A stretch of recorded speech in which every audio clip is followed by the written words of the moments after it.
எங்களின் உயிரோடும் உணர்வோடும் கலந்து வாழுகின்ற அன்பு உறவுகள் அனைவருக்கும் வணக்கம்.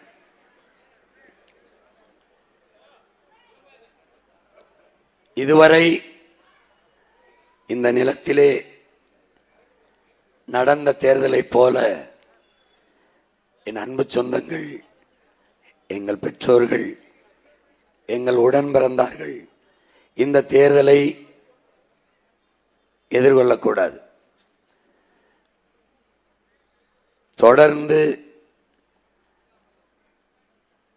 மாறி மாறி ஆட்சி செய்த அரை நூற்றாண்டுகளுக்கு மேலாக இந்த இரண்டு பெரும் திராவிட கட்சிகள் நம்ம எந்த அளவிற்கு ஒரு இழிநிலைக்கு, ஒரு தாழ்ச்சி வீழ்ச்சி நிலைக்கு தள்ளி இருக்கிறது என்பதை அறிவு சமூகம் ஆய்ந்தறிந்து தெரிய வேண்டும்.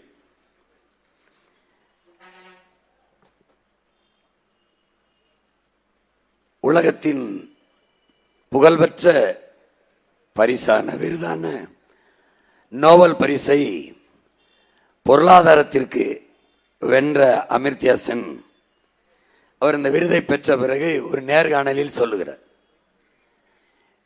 இந்தியாவில் தமிழ்நாடு மட்டும் தனி நாடாக இருந்திருந்தால் உலக வல்லாதிக்கத்தில் ஒன்றாக இருந்திருக்கும் என்று சொல்லுகிறார்.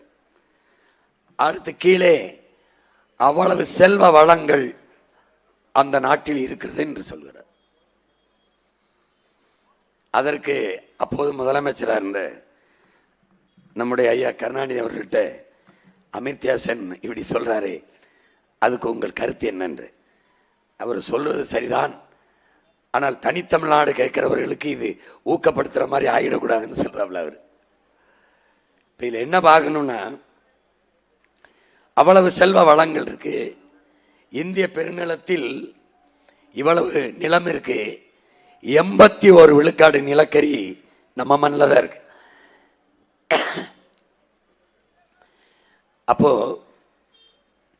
காடு இருக்கு, கடல் இருக்கு, நீர் இருக்கு, நிலம் இருக்கு, மலை இருக்கு, மனித ஆற்றல் இருக்கு, எல்லாம் இருந்தும் ஏழ்மை வறுமை இருக்கு.